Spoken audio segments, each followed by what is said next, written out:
They're put down on the floor in front of the custody sergeant, who decides they're too unfit for the rights and entitlements. But then they say to the intoxilizer officer, you crack on with your forms and make the request. They then decide they failed to provide without reasonable cause. They then have to be carried to a cell because they're too drunk to walk. And then by the time I get involved, and then I'm asking for the custody CCTV and the body-worn video, often CPS are saying it's not in existence. And then, of course, this collapses on the day of the trial, that they were just too drunk.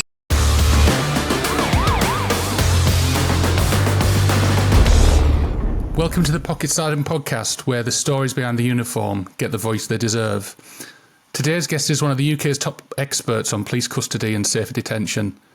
Joanne Caffrey spent over 23 years in the job, 17 of those as a sergeant. She ran custody suites, trained forces, and helped launch the first ever PIP Level 1 course. But her story goes beyond the uniform. She challenged the system and paid the price. After facing bullying, discrimination, and a total lack of support, she left police in 2013. Since then, however, Joanne's become a leading expert witness. She's worked on over 450 major cases around the UK and Ireland. Her mission is to make sure procedures aren't just followed, but truly understood, tested and improved.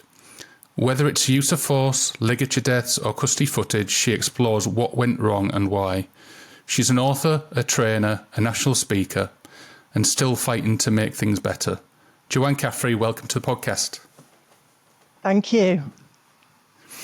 Joanne, you've had a career on the front line, you've survived hostility within the police, and now train and challenge the very systems you once worked in. How would you even begin to process a journey like that?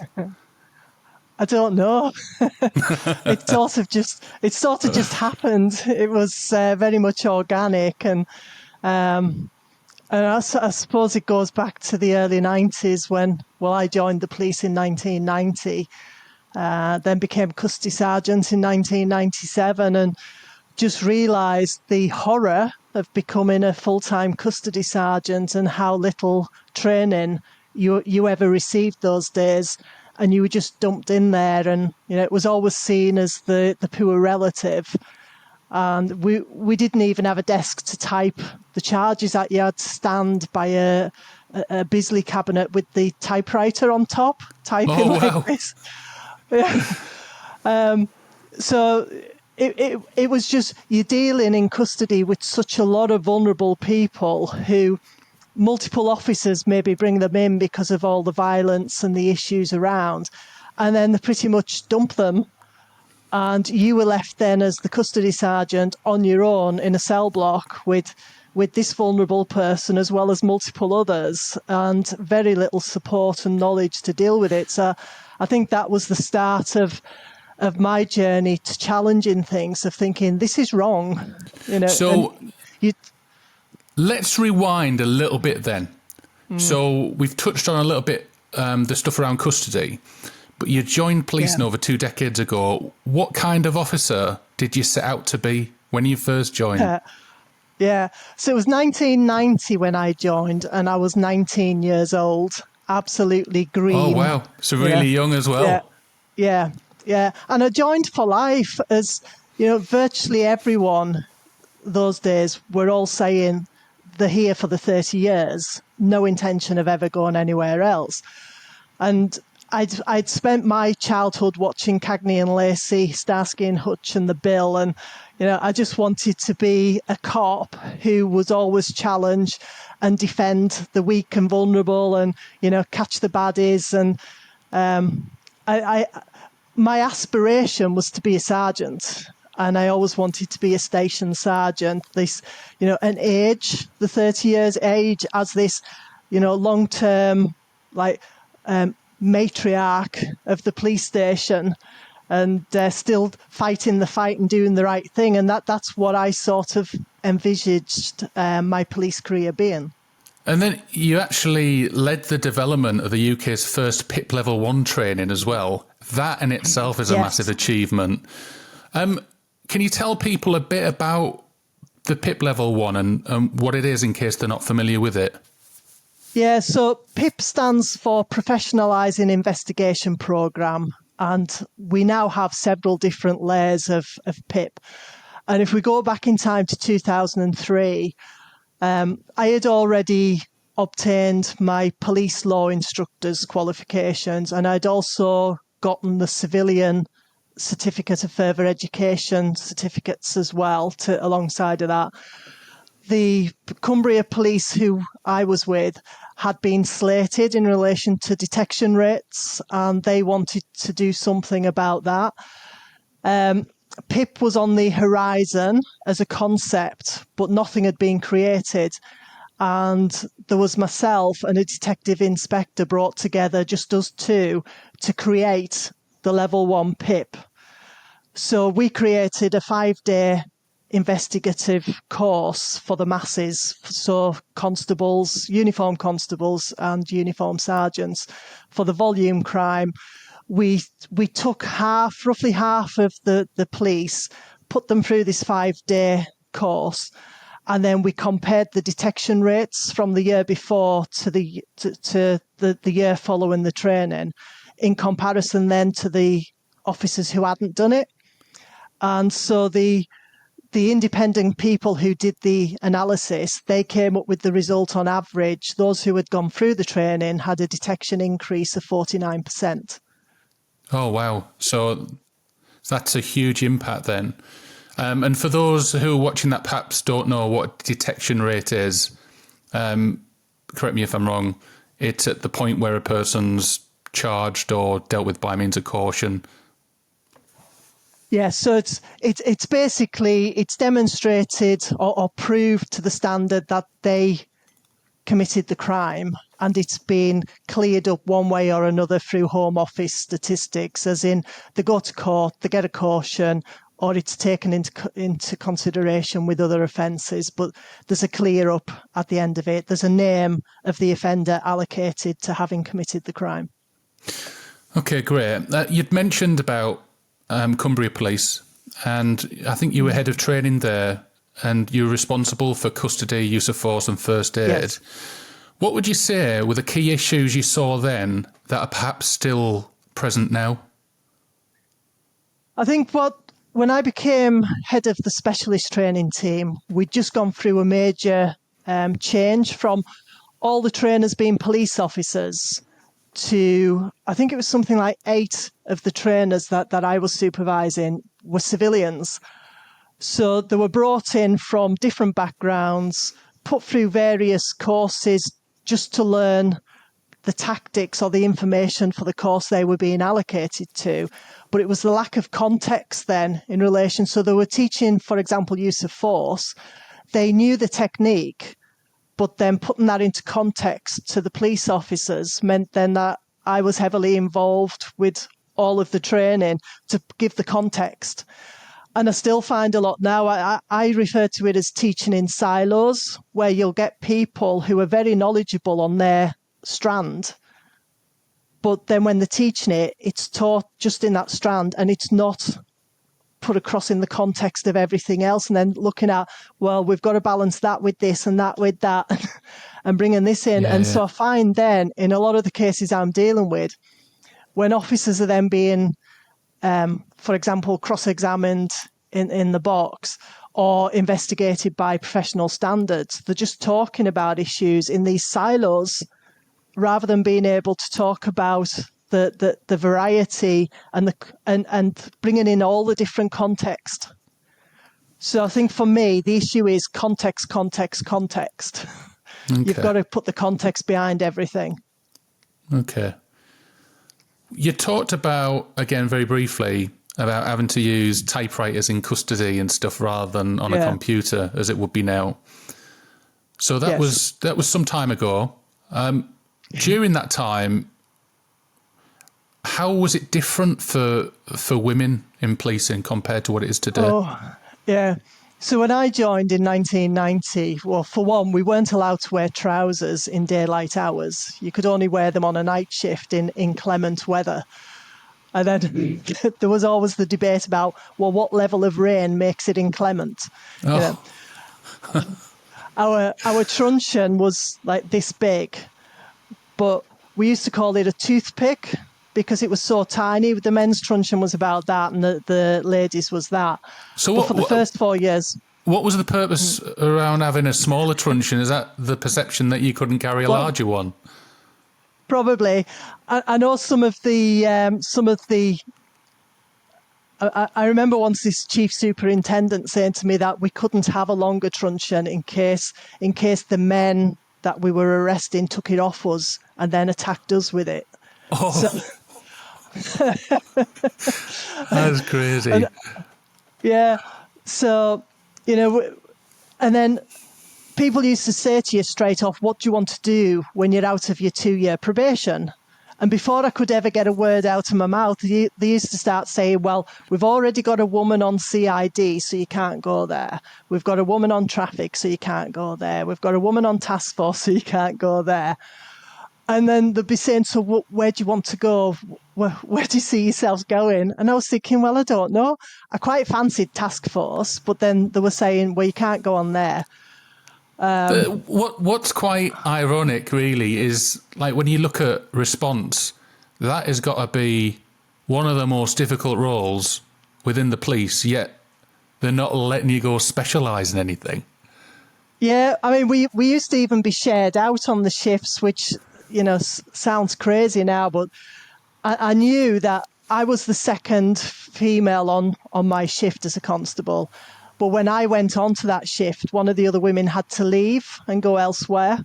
So then I was always terrified of another woman joining the shift because I knew when she did that I had to go, which is what happened when there was another female probationer coming. I had to go because they didn't want an imbalance of women, too many women on one shift. And now you'll see that sometimes you're looking for men on some shifts because there's very few men. So there were clear differentials whether you're male or female in the past, and which maybe now people would laugh at and say, well, that was crazy, but this was the constant environment that you were in. And there was the issue about women couldn't drive the van on the weekend night shift because the van's going to all the disorder. And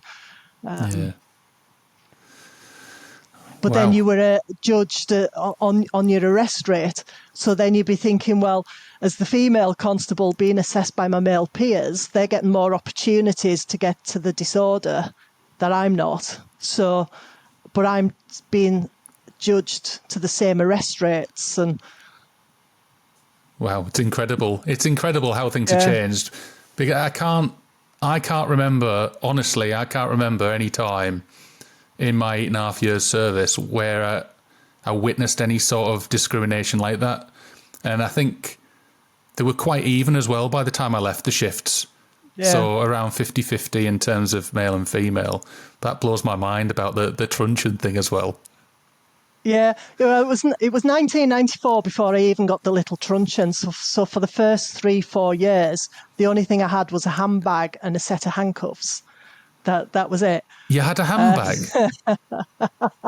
Yeah, and I regularly tried to lose it because I hated carrying this handbag and a skirt and tunic on, because you had to go out on patrol in your skirt and tunic and your little shoes.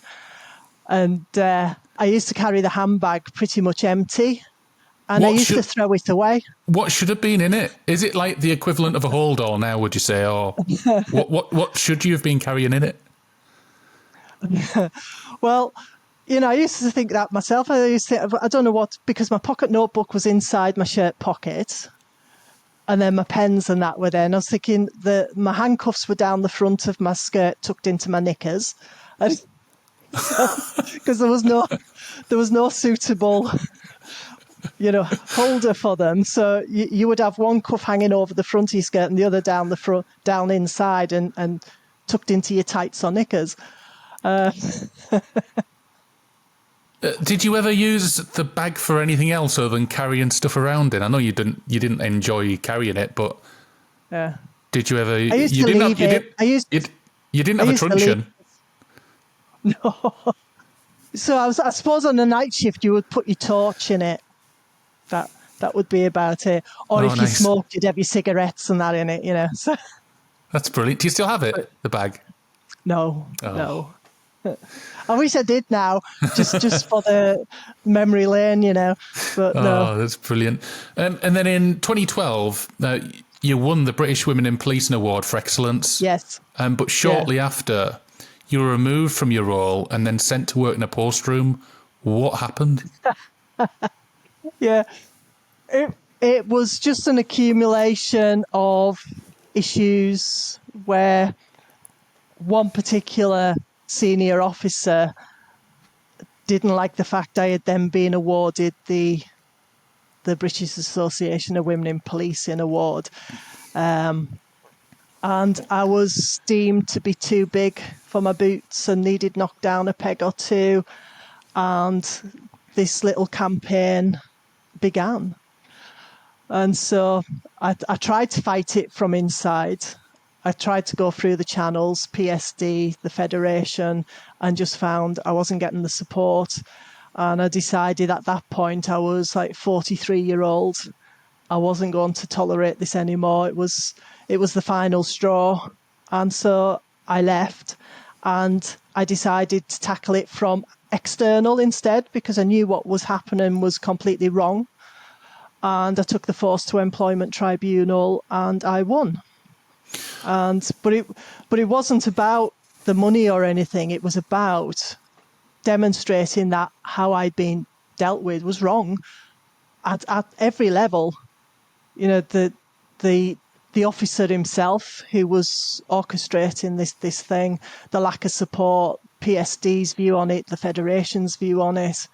So I went externally and funded my own legal team and won. Do you mind explaining a little bit about the allegations?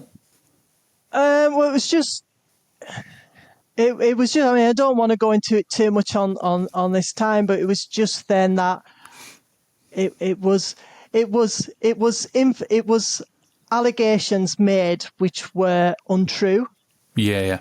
They were fabricated, exaggerated, and it just became sort of the target was put on my back, and there was a trawl trying to find information against me, which no matter how hard they trawled, couldn't really find anything.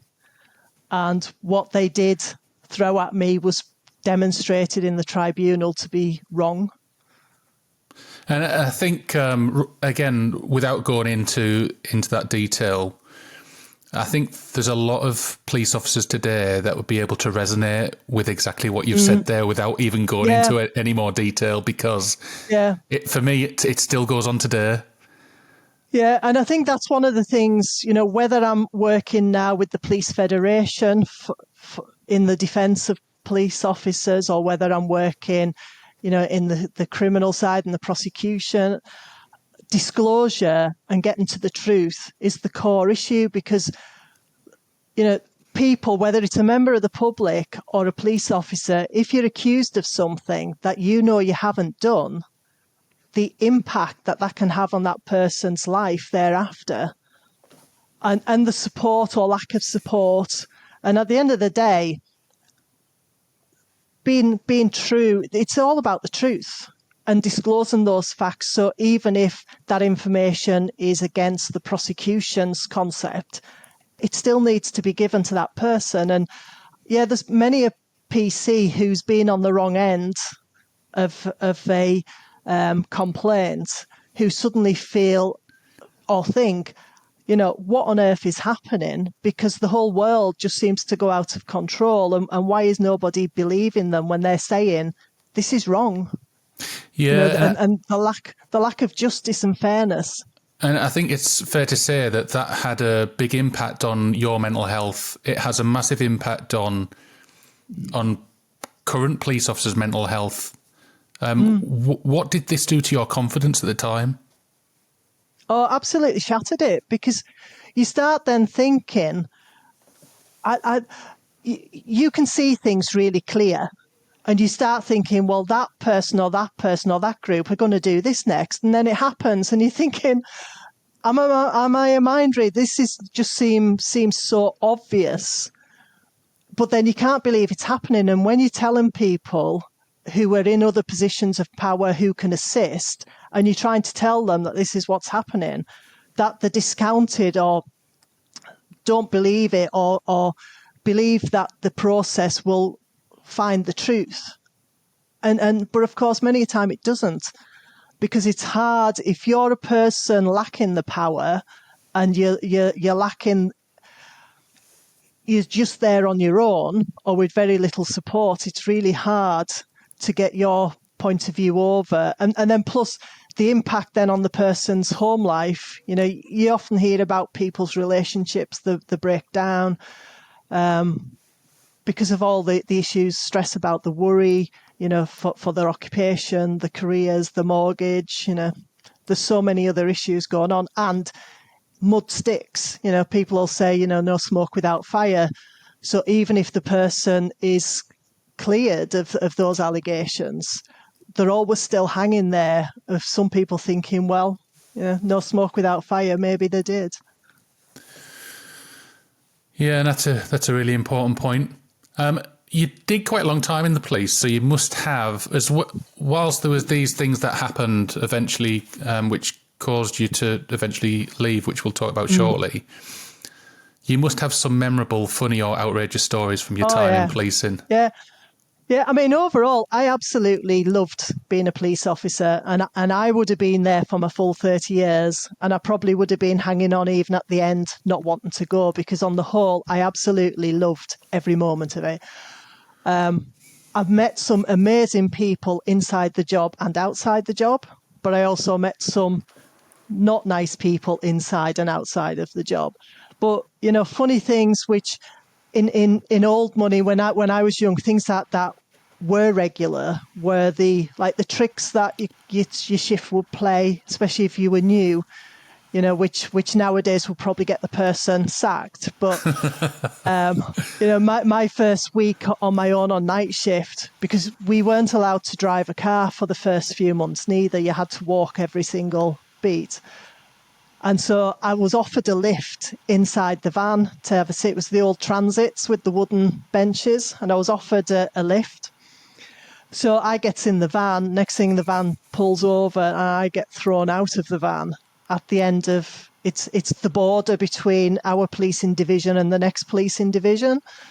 Yeah. And then, unbeknown to me, the sergeant was also in on it, who radioed to say he was on my beat looking for me to sign my pocketbook. Yeah. So all I was thinking at the time was, it's a discipline offence to be off your beat. So I was about 4 miles away, and then I was really fit, but I ran the 4 miles right down this main road to get back to my beat to meet the sergeant to sign my pocketbook. So, you know, after you'd been chucked out of the van. Yeah. Oh, yeah. Brilliant. So in effect, I was kidnapped and abandoned, and then had to run back. You know, and at the time, it was all done in good humour. Those kind of things that don't go on now that I'm aware of. But at the time, it wasn't. I never viewed that as being bullying or anything to do with me being a woman. Similar things happen to everybody. So that was funny. Or coming across a burglary in progress down back alleys when I was wandering, and coming across these three people breaking into the back of this shop, and then they did a runner. I'm running after them, but one of them's got flashing trainers on. So they've got these little red lights flashing in them. So when I'm running after him down the back alleys, all I could see was this flash, flash, flash, flash, flash. Did you catch so him? Yeah, there were a lot of things that we could laugh at as well, and the comrade between officers on the shifts was always good. And it was around 2014, 2015, you started your own business. Tell me how you went from police officer to business owner to then becoming an expert witness. Yeah. So because I'd always specialised in custody as my main topic in the police from 1997 onwards, and with all the training, when I then was out of the police, I knew I needed to carry on with something to cover the mortgage, if nothing else. And my passion still lay in preventing deaths in custody, which had always been my passion. So longer term, I knew I wanted to work on that, but I had to work on the short term funds as well. So I was rapidly obtaining civilian instructor qualifications for all the use of force topics, for first aid, for safeguarding, health and safety, all of these things that were just a given in the police because you'd been on the various Home Office courses, which mean nothing outside. So just quickly, so if there's anybody watching this that are interested in getting those qualifications, where do they go? Where do they need to go and look? Yeah, well, what I would say, if you're inside the job, as much as possible, try and get associated with external qualifications. So, for example, when I did my law instructor's course through the police, I also then did my certificate of further education externally. So I was able to use the evidence from the police course for that. And so I was able to double up with a lot of it. But nowadays you can get a lower civilian qualification, which you can get on a 5-day or 2-week course. You can get those through multiple suppliers, or colleges will often do them in part-time of evenings or weekends. So get whatever civilian qualifications you can to use your police knowledge and qualifications into that, because for some of it you can use what's called prior accredited learning. So because you've got the valid paperwork from the police, you can put it towards that civilian qualification. So what civilian qualifications did you end up getting overall? I got multiple BTEC Advance Awards in relation to restraint equipment, self-defence, handcuffs, so all of the use of force stuff. Conflict management. I got the Advanced Instructor Awards through BTEC Awards. I then went on a 1-week course with the NSPCC for a safeguarding certificate. I went on various courses for health and safety topics. I was just basically researching as much as possible. And there's multiple companies out there who conduct these courses. The only issue is it's the expense as well. So you can't always do everything overnight, and you've got to then prioritise where you're going for. So I was doing a lot of training in relation to first aid and use of force, mostly to school staff. They were probably my biggest demographics of my clients at that time, whilst I was still trying to progress and write courses for the safer custody aspect. Roughly, roughly what would it cost? I mean, there's a lot of police officers that probably feel like they're trapped in the job at the moment. Yeah. And I think salary could be one of the things that preventing them from trying something new or whatever. What do you think? Yeah. How much do you think they'd need? Yeah. So in my first year of business, I spent something like £10,000 on instructor qualifications. And it's not just the instructor award, it's then the accommodation, because you've got to travel somewhere and stay for the week. So it is expensive, and my expert witness training I did through a company called Bond Solon in conjunction with Cardiff University. So that was 1 and 2 days here and there, which are spread over probably about 18 months. But again, each course is a separate fee, and then you've got your accommodation and travel. So you would easily, depending on what you want to do, if you were saying, for example, just the use of force, by the time you get your teaching qualification, your course knowledge, your accommodations, you're talking about a few £1,000s. And then what they're likely to earn as a salary once they've got these under the belt? Yeah, so my first year, I've never made a loss. My first year, I was able in the first year to still get a wage of probably about £1,500 a month in that first year. So things were tight, very tight, but that's fine. But now I'm turning over 100,000 a year. Wow. But that's, you're working 7 days a week, traveling all over the UK. you've got to balance then your work-life balance and how much time and effort are you prepared to put into it. I do all my own admin as well as all my own teaching and all my own expert work. And so if you're employing people to do those other roles, that's going to eat into that. Are there any particular areas, expert witness-wise, where the short of expert witnesses in certain fields? Well, definitely my work. Yeah. anything to do with policing, it's short. Use of force, especially firearms. This week alone, I've been asked again about, do I know anyone who's an expert for firearms? And it's not just that you've been a firearms officer or been a firearms instructor. If you're coming new into the game now, then it's really important that you've got the expert witness course certificate with you as well, because the legal teams are all getting more attuned to looking at their due diligence of you as the expert. So you can't just say, well, I'm leaving the police this week, I'll be an expert next week. 10 years or so ago, you could do that, but now they're really wanting those expert witness certificates as well. So there's no harm really, there's no harm really in police officers, if they're interested in doing this, they could do it out during the rest days or whatever it might be. Yeah. Accident investigation. So those cops who are currently doing accident investigation, I'm regularly being asked, do I know anyone who does that? Right. So custody, my line of work, I turn away more work than I can take on. Use of force is always in demand. So you've worked on over 450 cases.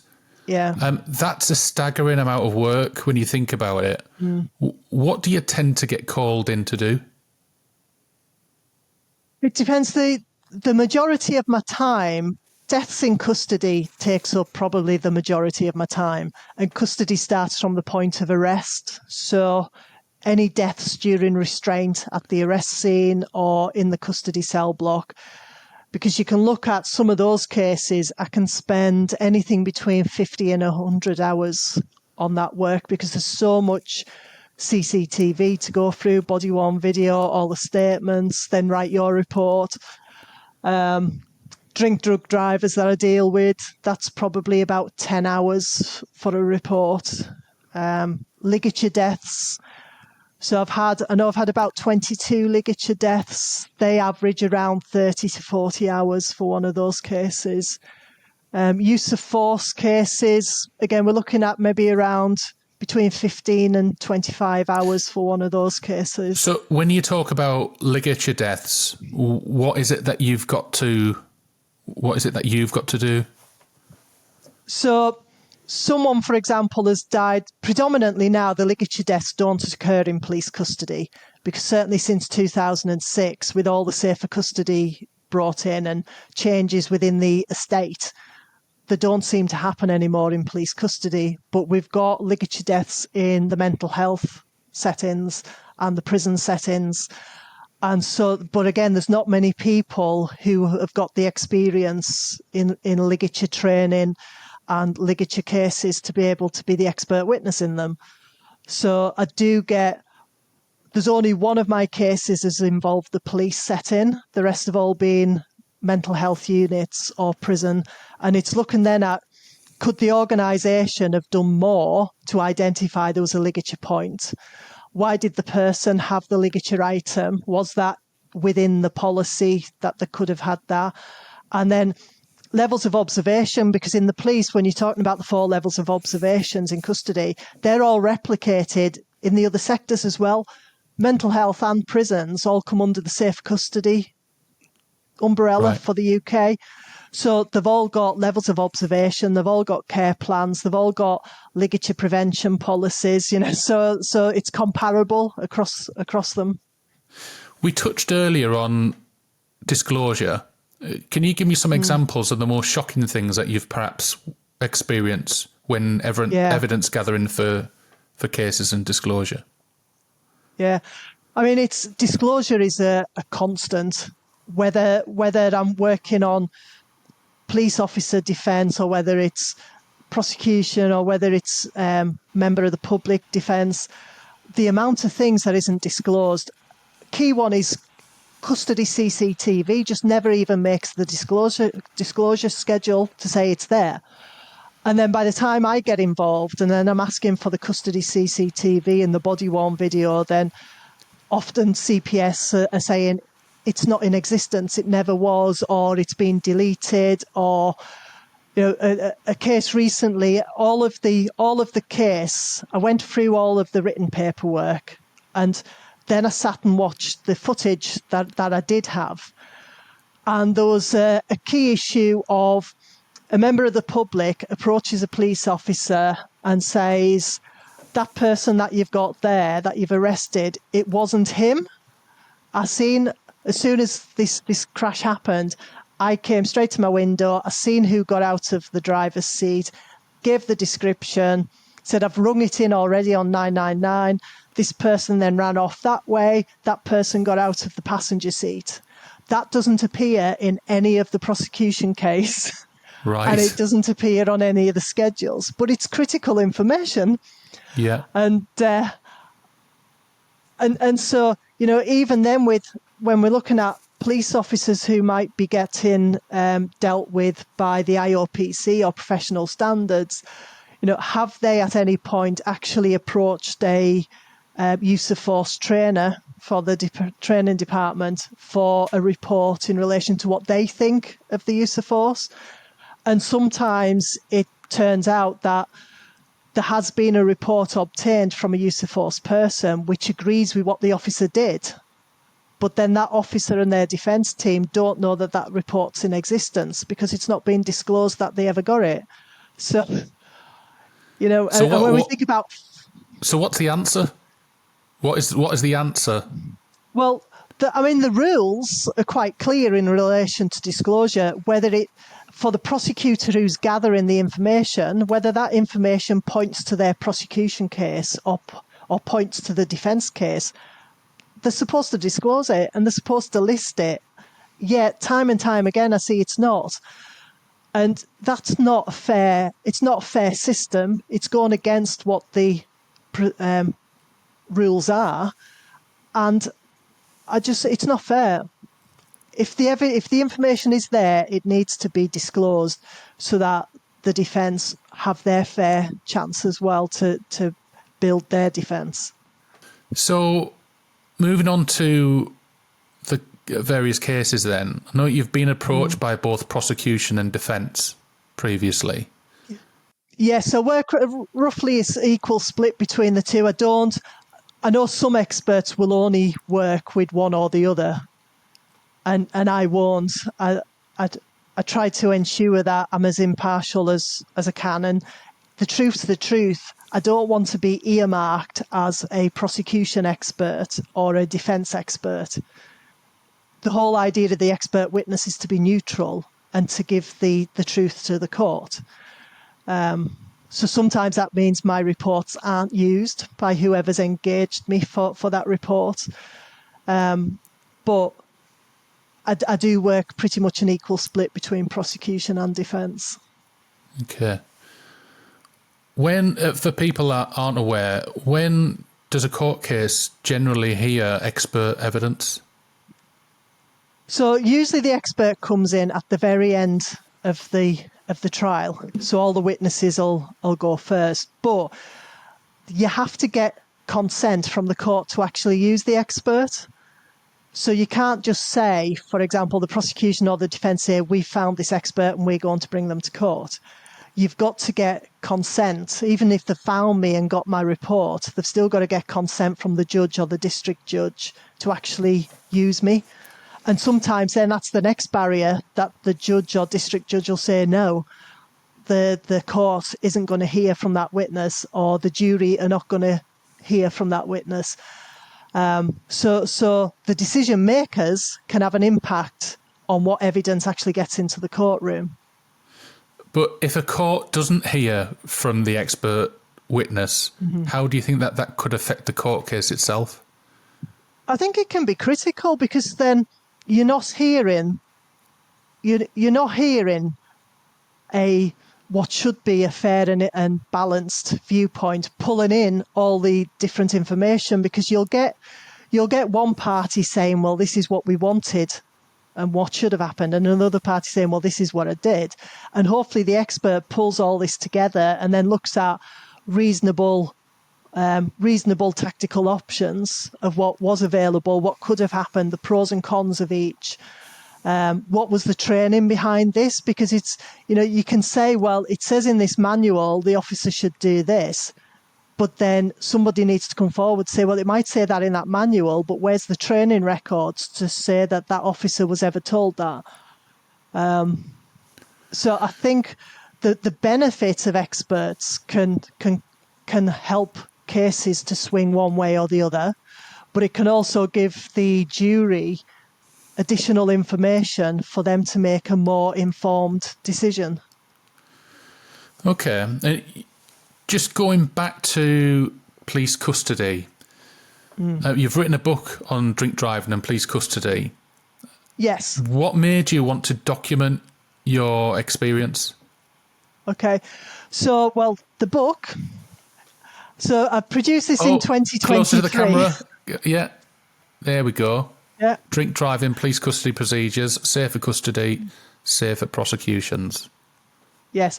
So I produced this in 2023, and it was basically from the topic of drink and drug driving. I thought was a really simple, straightforward aspect of police custody. And as a custody sergeant, I used to do all the drink and drug driving procedures. So in relation to the MGDDA, so for the initial station procedure, I reckon I've done over 1,000 procedures in my time as a sergeant.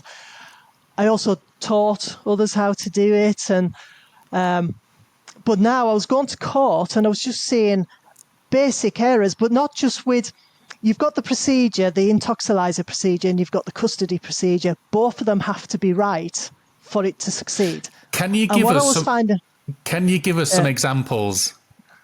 Yes. So, for example, an easy one is when somebody is too drunk for the procedure. So, even if they've been drink driving, they can still be too drunk. Right. Too drunk. So you would have to go to, for example, the hospital procedure. So one example, a person is found behind the wheel. They're too drunk to stand out of the vehicle without falling. They do fall. They hit the head. They're picked up and they have to be carried to custody. So they are drunk and incapable, brought into custody.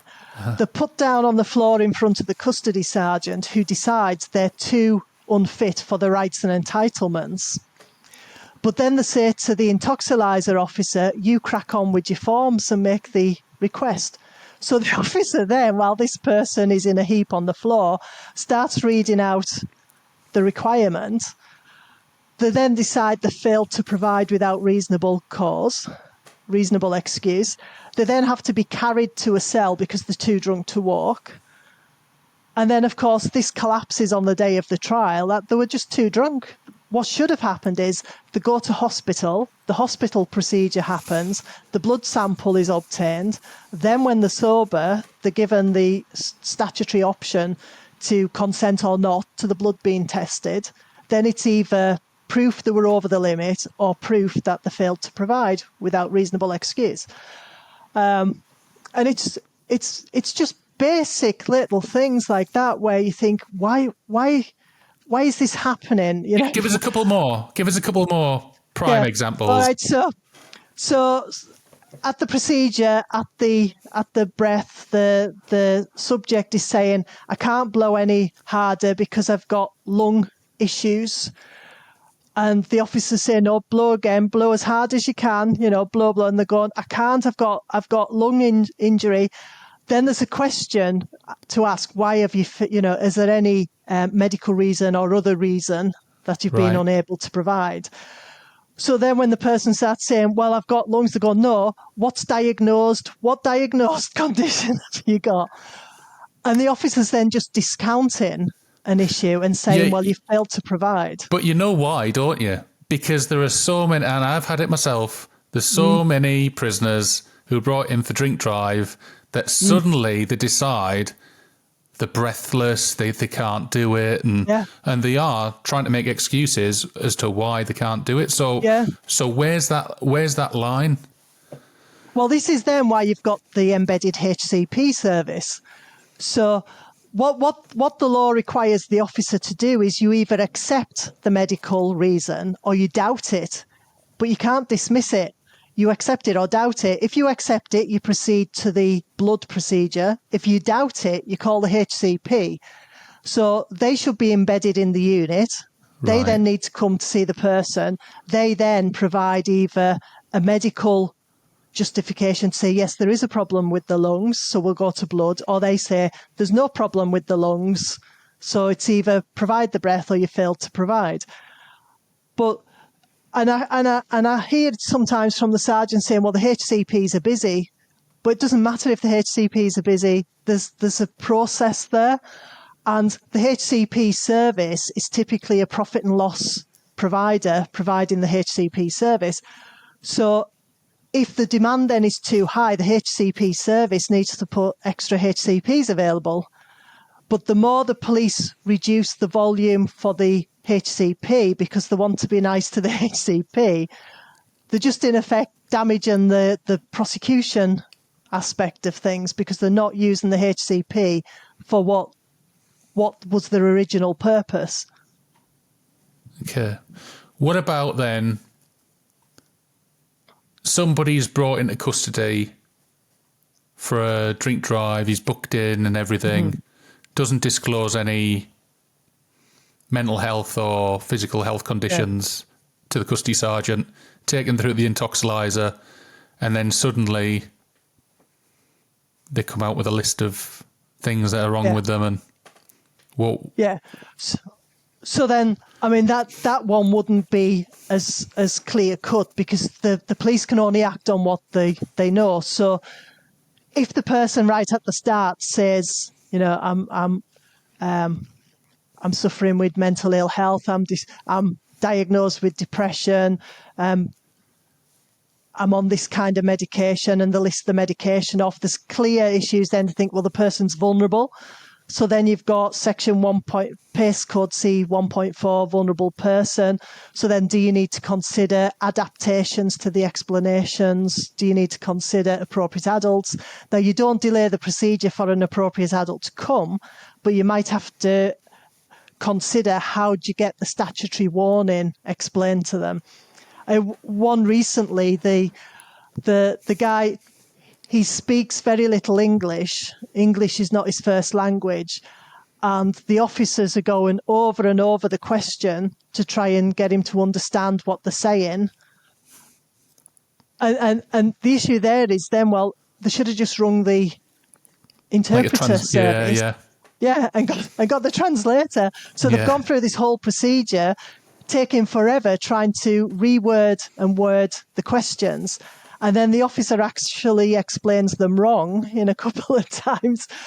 And you're just thinking, well, use the services that are there as the safeguards to ensure then that it's a safe prosecution, rather than trying to streamline things quicker, but run the risk of the case then falters. Okay. Now I want to talk about the intoxilizer process, because when I was working as a cop in Cleveland, the custody sergeant would always place the drink driver on the intoxilizer machine. However, when I transferred to Lincolnshire, the PCs had to do it themselves. I had no idea what I was doing. Yeah. Who, in your view, should be in charge of this process and why? Okay. So I think that a custody sergeant should be in charge of it, but not the sergeant who's the custody officer for the person. So where you've got a custody unit with more than one custody sergeant, because the whole philosophy of the custody officer is that they're supposed to be independent of the prosecution. And so although there's exemptions which include the drink drive procedure, it's just then opening up avenues of defence being able to attack the impartiality. So if there's another custody sergeant there, they could do it. Now, the benefit then is you've got the knowledge of the custody officer for the all the issues around pace and vulnerability, in addition then to the technical skills, where now you've got someone with the technical skill of the machine going into the procedure, but without understanding the context of what then might happen in there. And when the person then says about, oh, I forgot to tell you, I'm actually on this medication, they should then be thinking, oh, this identifies vulnerability. I need to then check on this. So I think the safest bet would be the intoxilizer person also has the custody background, or there's more training delivered to the constables. You're asking for a lot of you, Joanne, because generally, like in the stations that I've worked at, there tends to be one custody sergeant.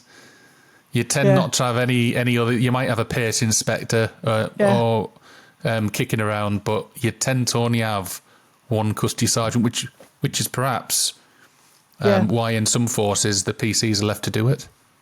Yeah, so then you've got to look at the quality of the training the PCs are getting, because typically they're only getting the technical skills of the machine and some basics around stated case law. But what they need to know about is all of the what ifs, and that pretty much is why I was putting this together, because it was understanding what was happening and why cases were failing then at court because of the custody process being wrong. So the intoxilizer procedure might have been perfect, but the custody process was wrong, or vice versa. And it's trying to then get people to understand it all goes hand in hand. You can't have a custody process without the knowledge of the custody, College of Policing, authorised professional practice, PACE, and everything else. But it shows how complex the whole procedure is when you've had to write a book on it. Yes. Yeah, I mean, because that one went down well, people like the case studies that are put in it. So the next one that's due to come out later this year, it's drink and drugs, but it's got a lot more case studies in there from cases that I've been working on to talk through, well, this is maybe what the law says, but this is how it all then pulls together, and this is it in practice. And if a person's come from a road traffic collision, rule out head injury, red flag there, because if the HCP isn't brought in, then the first thing the person can claim as part of the defence was, I was concussed. Yeah. So whether that is true or not, how can you disprove it? Yeah. Back calculations, somebody being knocked up in the middle of the night who had crashed the car 4 or 5 hours earlier, then being breathalyzed, but saying, yeah, I am going to be over because when I came home, I sat and I drunk that bottle of wine with my wife and I had those whiskies. But the officer's just dismissing it. Yeah. But they dismiss it, I think, a lot of the time because they don't fully understand. Yeah. They don't fully understand it. Yeah. And so you're thinking, well, he may or may not have been driving whilst over the limit. Who knows? But he's never been seen to be driving. Nobody can actually say he was driving whilst intoxicated. How many of us, when we come in at the night, have some drink? And, the police could go and knock on anybody's door through the night and say, I just want to breathalyze you in case you were driving your car. So it's just it's having a different mindset. And I know coming from the police background, when I started working with the defence, I learnt such a lot to think about the mindset of the defence and the tactics and to look at what they're looking for. Yeah. Whereas when you're coming from the police, you just, present it and ta-da, and it's, but trying to look at things with a different light and think about, have you got your points to prove, your basic points to prove? Are they proved? What would be the possible lines of defence, and have you bottomed those off, So what's next for you? I know we've talked about a new book. Touching on the current book, it's available on Amazon? Amazon and Kindle. Amazon and Kindle. And what's the price? It's £25 for the hard copy, and I think it's $9.99 for Kindle. Hold it up again for the camera for anybody that wants to purchase. some nice bedtime reading. Yeah. Custody And it's not procedures. just, and it's not just about the drink and drug driving. Even if you didn't do them, if you weren't an intoxilizer officer, you should still learn stuff. There's things in there about hospital waiting times, and national agreements. How many times are officers saying they're sitting all night in A&E waiting to be seen? But then there's national agreements between the NHS and the police saying that if you're taking a detainee to hospital, they're supposed to, or they can, go to the top of the list of their triage category, which then will cut down the time. So if the officers know this and then challenge the nighttime staff about these documents, these are national agreements.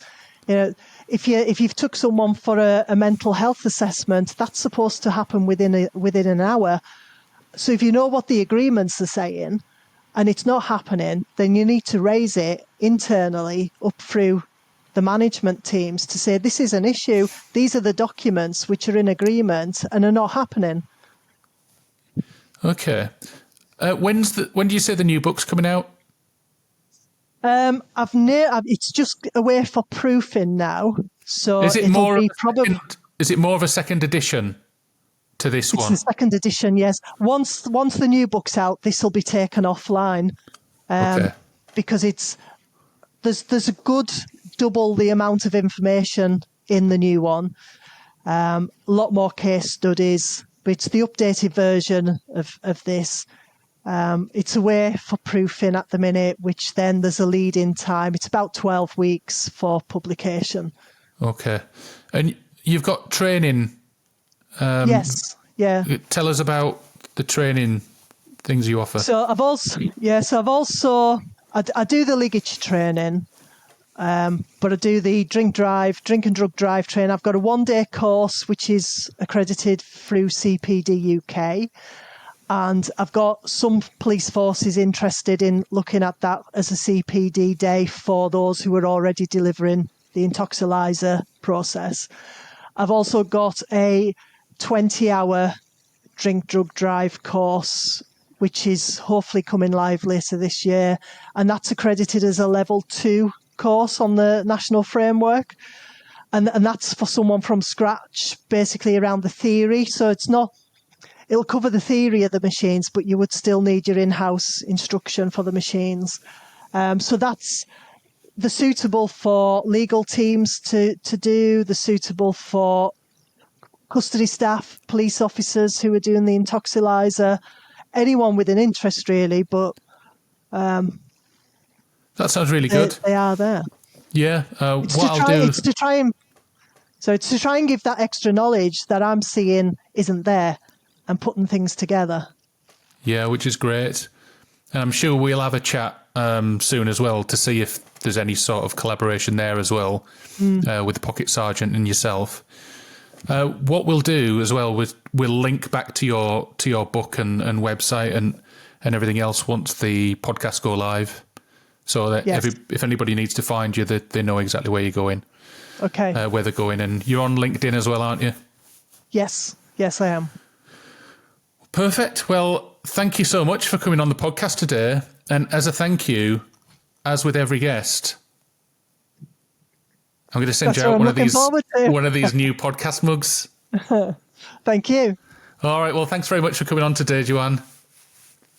Thank you, Paul. Thanks. Best wishes.